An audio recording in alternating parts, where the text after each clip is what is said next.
Welcome back to Footnotes and Folly, and to the close of Herodotus' 8th book. I am Pembroke and this is part 47. Salamis has a man Xerxes in terror that the Greeks will sail to the Hellespont and burn his bridges behind him. He resolves to flee back to Asia, and Themistocles, with a second sly message, lets him go, banking a favor with the king for later. The Greeks pursue, then pause to divide the spoils and the honors. Mardonius, unwilling to go home beaten, stays in Greece with a picked army to finish the war. Next spring Artabazus besieges the towns that wavered. And as winter closes in, Mardonius sends Alexander of Macedon to offer Athens her freedom, her land, and more, if she will only change sides. And Athens, homeless and burned, says no. Let us finish the book. Meanwhile Xerxes and his army stayed for a few days after the sea fight, and then they all began to march away toward Boeotia by the same road by which they had come. Mardonius thought it was right for him to escort the king on his way, and also that it was now too late in the year to continue the war. He thought it better to winter in Thessaly and then, at the beginning of spring, attempt the Peloponnese. When he came to Thessaly, Mardonius first chose out for himself all the Persians called mortals, except only their commander Hydarnes, for Hydarnes said that he would not be left behind by the king. After them he chose, from the other Persians, those who wore cuirasses, and also a body of 1,000 horsemen. He also chose the Medes, Saccans, Bactrians, and Indians, both infantry and cavalry. These nations he chose in mass, but from the other allies he selected only a few at a time, choosing those who had a fine appearance, or those whom he knew had done good service. From the Persians he chose more than from any other single nation, and these wore collars of twisted metal and bracelets. After them came the Medes, who in fact were not fewer in number than the Persians, but only inferior in bodily strength. The result was that there were 30 myriads in all, including cavalry. During this time, while Mardonius was selecting his army and Xerxes was in Thessaly, an oracle had come from Delphi to the Lacedaemonians, bidding them ask Xerxes for satisfaction for the murder of Leonidas and accept whatever should be given by him. The Spartans therefore sent a herald as quickly as possible. He found the whole army still in Thessaly, came into the presence of Xerxes and spoke to him. "O king of the Medes, the Lacedaemonians, and the sons of Heracles of Sparta demand satisfaction from you for murder, because you killed their king while he was fighting in defense of Hellas." Xerxes laughed, and then kept silence for some time. After that he pointed to Mardonius, who happened to be standing beside him, and spoke. "Then Mardonius here shall give them satisfaction, such as is fitting for them to have." The herald accepted the answer, and departed. Xerxes left Mardonius in Thessaly and went on himself in haste to the Hellespont. He reached the passage where the crossing was in 530 days, bringing back almost nothing, one may say, of his army. Wherever they came on the march, and to whatever nation, they seized the people's crops and used them for provisions. If they found no crops, they took the grass that grew from the earth, stripped bark from trees, plucked down leaves and devoured them, from cultivated trees and wild trees alike. They left nothing behind them, and they did this because of famine. Then plague too seized the army, along with dysentery, which destroyed them along the road. Some of the sick the king left behind, charging the cities where he happened to be in his march to care for and support them. Some of these he left in Thessaly, some at Cyrrhus and Paeonia, and some in Macedonia. In these parts also he had left behind the sacred chariot of Zeus when he was marching against Hellas, but on his return he did not receive it back. The Paeonians had given it to the Thracians, and when Xerxes asked for it again, they said that the mares, while at pasture, had been carried off by the Thracians of the upper country, who lived around the source of the Strymon. Here also a Thracian, the king of the Bisaltians, and of the Crestonian land, did a deed of surpassing horror. He had said that he would not willingly be subject to Xerxes, and had gone away up to Mount Rhodope. He had also forbidden his sons to march against Hellas. They, however, either because they did not care for his command, or because a desire came upon them to see the war, went on the march with the Persian. When they returned unharmed, 6 in number, their father plucked out their eyes for this reason. This was the reward they received. As for the Persians, when they passed on from Thrace and came to the crossing, they crossed the Hellespont in haste to Abydos by means of ships, for they did not find the floating bridges still stretched across, but broken up by a storm. While they stayed there for a time, they were given an allowance of food more abundant than they had had along the way, and because they satisfied their hunger without restraint, and also because of the changes of water, many of those in the army who had survived until then died. The rest arrived with Xerxes at Sardis. There is also another story reported as follows. When Xerxes, on his march away from Athens, came to Ion on the Strymon, from that point he did not continue marching by road, but entrusted his army to Hydarnes to lead back to the Hellespont, while he himself embarked in a Phoenician ship and set out for Asia. As he sailed, a violent wind from the Strymon seized him, raising great waves. Since the storm tossed him more and more, and the ship was heavily laden, for there were great numbers of Persians on deck, those who were traveling with Xerxes, the king fell into fear and cried aloud, asking the pilot whether there was any means of safety for them. The pilot said that there was none, unless some way could be found to free themselves of the excessive number of passengers. Then it is said that Xerxes, hearing this, spoke to the Persians. Persians, now let each one of you show that he cares for the king, for my safety, it seems, depends on you. They say that after he spoke in this way, they made obeisance to him and leapt into the sea, and so the ship, being lightened, came safely to Asia. As soon as they had landed, they say, Xerxes first presented the pilot with a wreath of gold because he had saved the life of the king, and then cut off his head because he had caused the death of many Persians. This other story is reported about the return of Xerxes, but I for my part can by no means believe it, either in other respects or as regards what is said to have happened to the Persians. If the pilot had truly said to Xerxes what I have related, not one person's opinion in 10,000 will differ from mine. The king would have done something like this instead. He would have made those who were on deck go down below into the hold, since they were Persians of the highest rank among the Persians, and he would have thrown into the sea an equal number of the rowers, who were Phoenicians. In fact, as I have said before, he returned to Asia together with the rest of the army by road. This also is a strong witness that it was so. Xerxes is known to have come to Abdera on his way back, to have made a guest, friendship with them, and to have presented them with a Persian sword of gold and a gold-spangled tiara. As the men of Abdera themselves say, though I for my part can by no means believe it, he loosened his girdle for the first time during his flight back from Athens, considering himself to be in safety. Now Abdera is situated farther toward the Hellespont than the river Strymon and Ion, from which place the story says he embarked in the ship. Meanwhile the Hellenes, when it proved that they were not able to conquer Andros, turned toward Charistos. After laying waste the land of that people, they departed and went to Salamis. First they selected fruits of the spoil for the gods, and among them 3 Persian triremes, one to be dedicated as an offering at the Isthmus, where it remains still up to my time, another at Sunion, and the third to Ajax and Salamis where they were. After this they divided the spoil among themselves and sent fruits to Delphi. From these was made a statue holding in its hand the beak of a ship and measuring 12 cubits in height. This statue stood in the same place as the golden statue of Alexander the Macedonian. Then after the Hellenes had sent fruits to Delphi, they asked the god on behalf of all whether the fruits he had received were fully sufficient and acceptable to him. He said that he had received enough from the Hellenes, but not from the Aeginetans. From them he demanded the offering of their prize of valor for the sea fight at Salamis. When the Aeginetans heard this, they dedicated 3 golden stars on a bronze ship's mast, placed in the corner close to the mixing bowl of Croesus. After the division of the spoil, the Hellenes sailed to the Isthmus to give the prize of valor to the man who, of all the Hellenes, had proved himself most worthy during this war. When they came there, the commanders distributed their votes at the altar of Poseidon, choosing from the whole number the first and second in merit. Each of them gave his vote for himself, since each man thought that he himself had been the best, but for second place, the greater number of votes agreed in assigning it to Themistocles. They were therefore left alone in their votes for first place, while Themistocles, in regard to second place, surpassed the rest by far. Although the Hellenes would not make a decision because of envy, but sailed away each to his own city without deciding, Themistocles was loudly spoken of, and was esteemed throughout Hellas as by far the ablest man among the Hellenes. Since he had not received honor from those who had fought at Salamis, although he was first in the voting, he went immediately after this to Lacedaemon, wishing to receive honor there. The Lacedaemonians received him well, and gave him great honors. As a prize of valor they gave Eurybates a wreath of olive, and for ability and skill they gave Themistocles also a wreath of olive, and besides this presented him with the chariot judged to be the best in Sparta. After commending him greatly, they escorted him at his departure as far as the boundaries of Tegea with 300 picked men of the Spartans, the same men who are called the horsemen. He is the only man of all we know to whom the Spartans ever gave an escort on his way. When Themistocles had come to Athens from Lacedaemon, Timodemos of Aphidnae, one of his opponents, though otherwise not among the men of distinction, attacked him in a frenzy of envy. He brought up against him his going to Lacedaemon, saying that it was because of Athens that he had received those honors from the Lacedaemonians, and not because of himself. When Timodemos continued ceaselessly repeating this, Themistocles spoke. I tell you this is how it is. If I had been a native of Belbina, I would never have been honored in this way by the Spartans, but neither would you, my friend, for all that you are an Athenian. So far then these matters went. Meanwhile Artabazus son of Pharnax, a man held in esteem among the Persians even before this and still more after the events at Plataea, was escorting the king as far as the crossing with 6 myriads of the army that Mardonios had selected for himself. When the king was in Asia, Artabazus on his march back came near Pallene. Finding that Mardonios was wintering in Thessaly and Macedonia, and was not at that moment urgently calling him to join the rest of the army, he thought it would not be good to pass by without reducing the Potidaeans to slavery, whom he had found in revolt. For the men of Potidaea, when the king had marched past them, and when the Persian fleet had fled from Salamis, had openly revolted from the barbarians, and the others who occupy Pallene had done the same.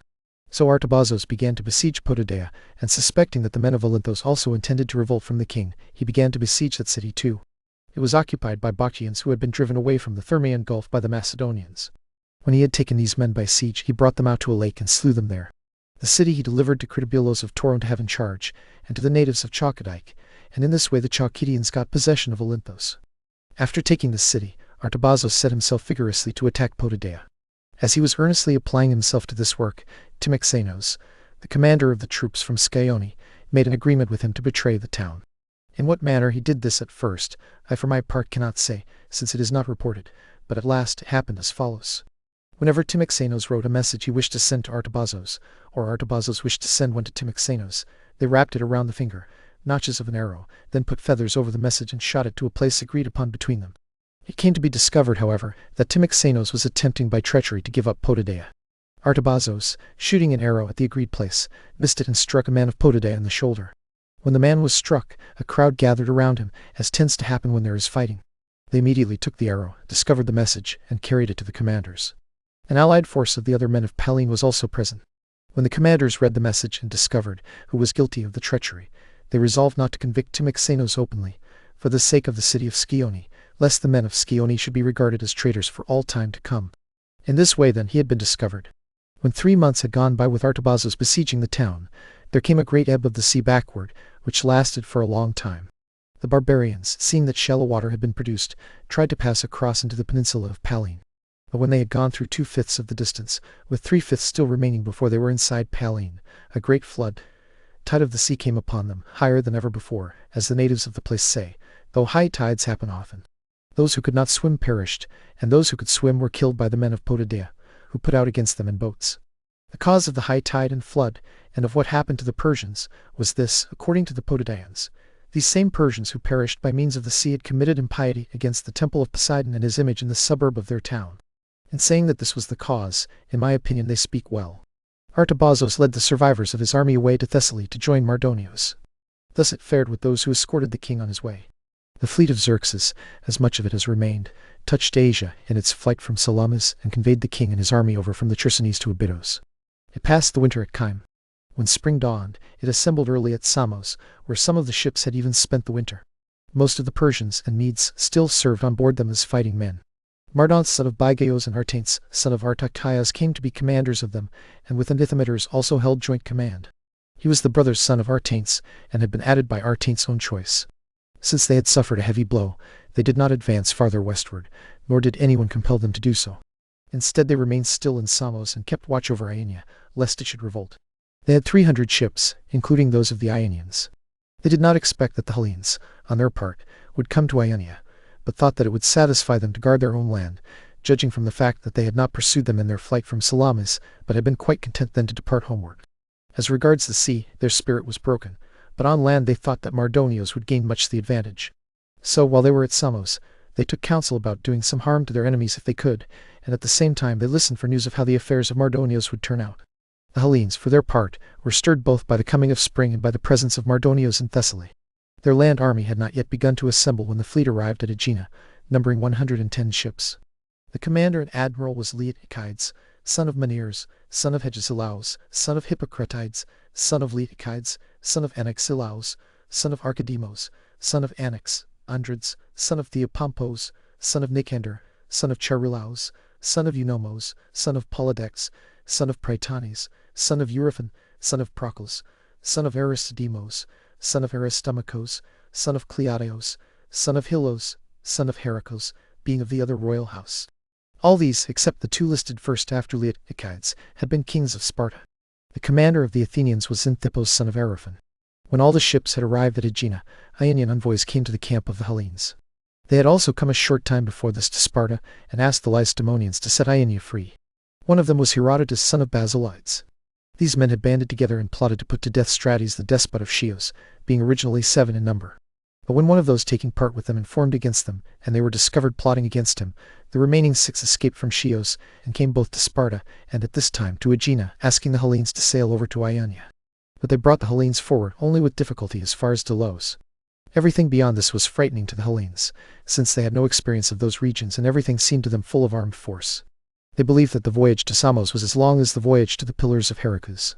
Thus at the same time it happened that the barbarians, struck with fear, dared sail no farther west than Samos, while the Hellenes, when the Chians made their request, dared sail no farther east than Delos. Fear then guarded the space that lay between them. The Hellenes, I say, sailed to Delos. Meanwhile Mardonios had been wintering in Thessaly. From there he sent a man around to the various oracles, a native of Europos whose name was Mies, charging him to go everywhere to consult, wherever they were permitted to make trial of the oracles. What he wanted to learn from the oracles when he gave this charge I cannot say, for it is not reported, but I myself think that he sent to consult about his present affairs, and not about other things.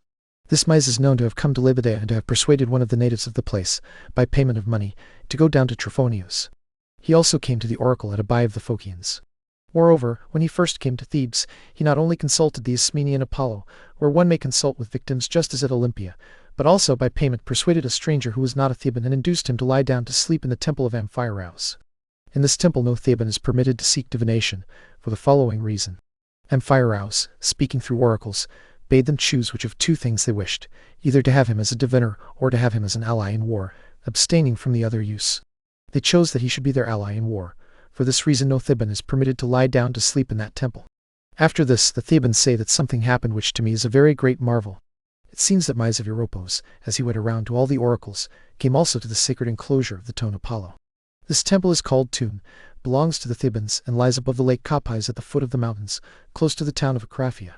When the man called Mies came to this temple with 3 men chosen from the citizens in his company, who had been sent by public authority to write down what the god should utter in divination, it is said that the prophet of the god immediately began to give the oracle in a barbarian tongue. The Thebans who accompanied him were full of wonder when they heard a barbarian tongue instead of Hellenic speech, and they did not know what to make of the matter before them. But it is said that Mies of Europos snatched from them the tablet they were carrying and wrote on it what was being spoken by the prophet.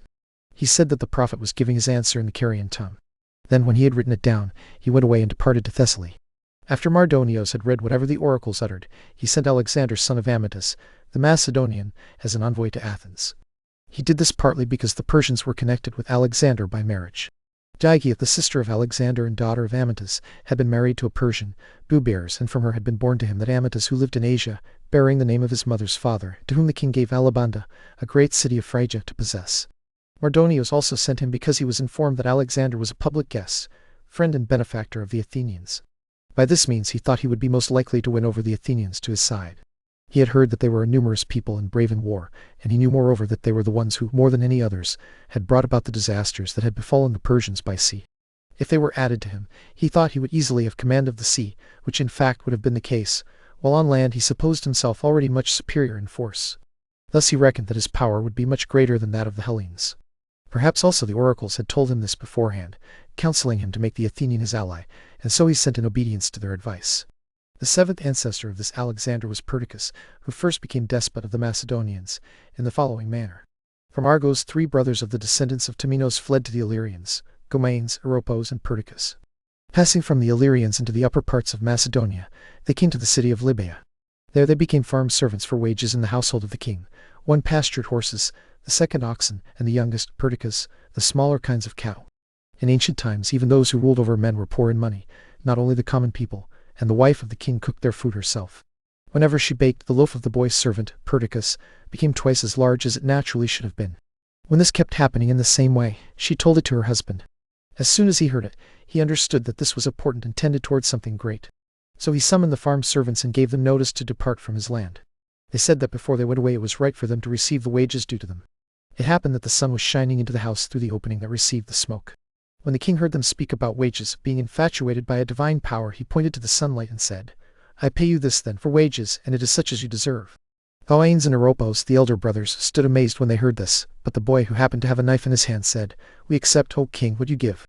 Then he traced a line with his knife around the sunlight on the floor of the house, and after tracing the line around it, 3 times drew some of the sunlight into his bosom.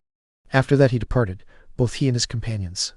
They were going away, and one of those who sat at table with the king told him what the boy had done, and how the youngest of them had taken what was given with some design. When the king heard this, he was moved with anger and sent horsemen after them to kill them. There is a river in this land to which the descendants of these men from Argos sacrifices to a savior.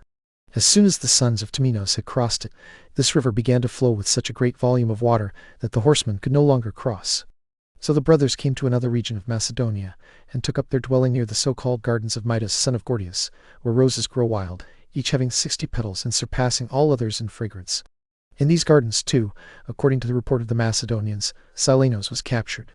Above the gardens stands a mountain called Bermion, inaccessible because of the cold. Having taken possession of that region, they made it their starting point and proceeded to subdue the rest of Macedonia also. From this Perdiccas the descent of Alexander was as follows. Alexander was the son of Amytas. Amytas was the son of Alcetes. The father of Alcetes was Oropos. The father of Oropos was Philip. The father of Philip was Argaios. And the father of Argaios was Perdiccas, who first obtained the kingdom. Thus, then, Alexander, son of Amytas, was descended. When he came to Athens, sent by Mardonios, he spoke as follows. Athenians, Mardonios speaks these words. A message has come to me from the king which says this. To the Athenians I remit all the offenses that were committed against me. And now, Mardonios, do this. First give them back their own land. Then let them choose for themselves another land in addition to this, whichever they desire, while remaining independent, and set up again for them all their temples which I burn, provided that they consent to make a treaty with me. Since this message has come to me, I must do this unless I am prevented by you. And now I speak to you in this way. Why are you so mad as to raise up war against the king? You will not overcome him, nor are you able to hold out against him forever. You saw the multitude of the host of Xerxes and their deeds, and you are informed also of the power that is with me now, so that even if you overcome and conquer us, of which you can have no hope if you are rightly minded, another power many times as large will come. Do not desire to match yourselves against the king, and so be deprived of your land and forever be running a race for your own lives. Instead, make peace with him. You have a most honorable occasion to make peace, since the king himself has set out on this road. Agree, then, to a league with us without fraud or deceit, and remain free. These things Mardonios charged me to say to you, O Athenians. As for me, I will say nothing of my goodwill toward you, for you would not be learning that now for the first time. But I ask you to do as Mardonios says, since I see that you will not be able to wage war with Xerxes forever. If I saw that you had the ability to do this, I would never have come to you speaking these words. The power of the king is beyond that of a man, and his arm is very long. Therefore, if you do not make an agreement immediately, when they offer you great things as the terms on which they are willing to make a treaty, I fear for you. You live more on the highway than any of your allies, and are always exposed to destruction alone, your land being separated from the rest and lying between the armies that are contending together. No, be persuaded, for this is a matter of great consequence to you, that to you alone of the Hellenes the great king Rheme. It's the offenses committed and desires to become a friend. Thus Alexander spoke.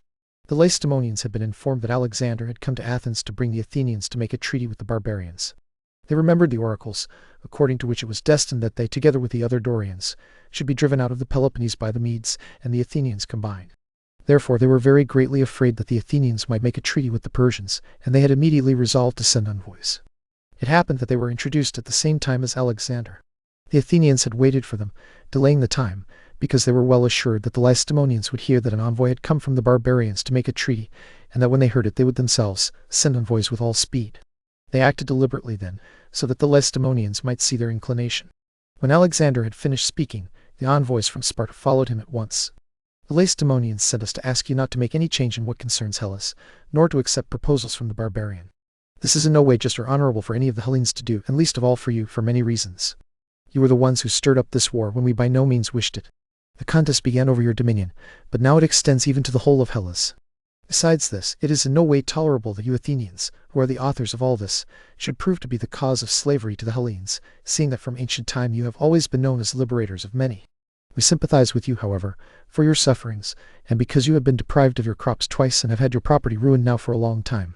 In compensation for this, the Lacedaemonians and their allies offer to support your wives and all those of your households who are unfit for war, so long as this war lasts. But do not let Alexander the Macedonian persuade you by smoothing the speech of Mardonios. These things are fitting for him to do, since he himself is a despot working in league with a despot. But for you they are not fitting, if you are rightly minded, for you know that among barbarians there is neither faith nor truth at all. Thus the envoys spoke. To Alexander the Athenians made this answer. Even of ourselves we know well enough that the Mede has a power many times as numerous as ours, so there is no need for you to cast this up against us. Nevertheless, because we long for liberty, we shall defend ourselves as we are able. Do not try to persuade us to make a treaty with the barbarian, for we shall not be persuaded. Now report to Mardonios that the Athenians say this. So long as the sun goes on the same course by which he goes now, we will never make an agreement with Xerxes. We will go forth to defend ourselves against him, trusting in the gods and the heroes as allies, for whom he had no respect when he set fire to their houses and sacred images. In the future, do not appear before the Athenians with any such proposals as these, nor think that you are rendering them good service by advising them to do what is not lawful. We do not wish you, who are their public guest and friend, to suffer anything unpleasant at the hands of the Athenians. To Alexander they gave this answer, and to the envoys from Sparta they answered as follows. That the Lacedaemonians should be afraid lest we make a treaty with the barbarian was natural, no doubt. But it seems an unworthy fear for men who know so well the spirit of the Athenians, that there is not so great a quantity of gold anywhere on earth, nor any land so surpassing in beauty and goodness, that we would be willing to accept it and enslave Hellas by taking the side of the Medes.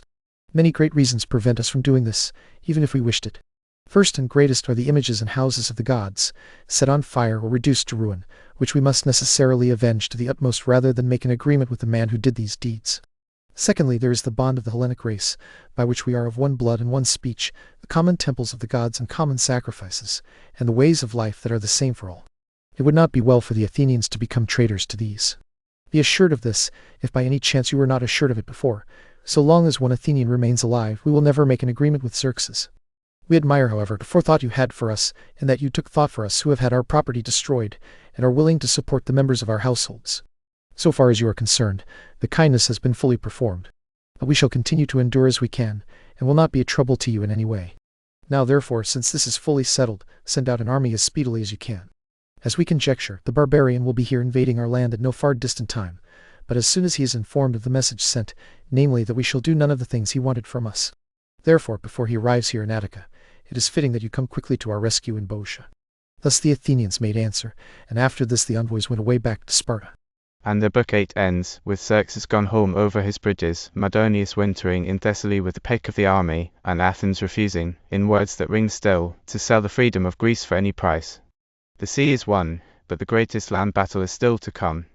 In Book 9, the two hosts meet at last on the plain of Plataea, and the war is decided. Thank you for sitting with the whole of Urania. Mind the footnotes, and beware the folly.